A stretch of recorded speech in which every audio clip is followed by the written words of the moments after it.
Hello everyone and welcome back to a new video. In this video, I'm gonna show you guys how you can link your Wix site to your domain. So if you guys want to learn how to do it, just follow the steps that I'm gonna show you. As you can see guys, I'm right now on Wix.com and this is how the homepage looks like. So right here in the top, as you can see guys, you're gonna find the option to create a new folder, and right next to it, you're gonna find the option to create a new site. Here in the center of the page, you're going to find all of the sites that you have on Wix. So just have your mouse over the sites you want to add your domain to, and then click on select and edit site.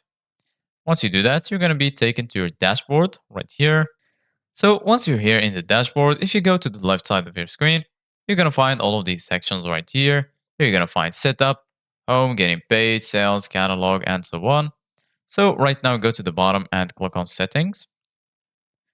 And then once you're here, you're going to find all of the settings related to your Wix site. So right now, search here for website settings.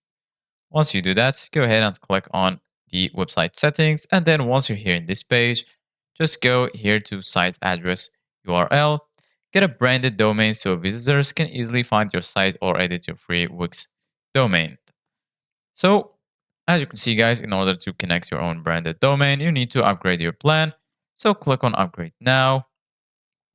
And after that, you're going to be here in this page. Right here, you're going to find all of the available plans. Go ahead and choose the plan that you want. And after that, go back to this page again. And then you're going to be able to connect your own domain. If you want to edit or redesign your site, just click on edit sites right here. And then you're going to be redirected to your Wix editor. So just wait for it to load. And then this is how the editor looks like. Right here, you can edit your site. And once you finish, you can publish your site to go live. So this is it guys for today's video. Thank you guys for watching. See you guys in the next video.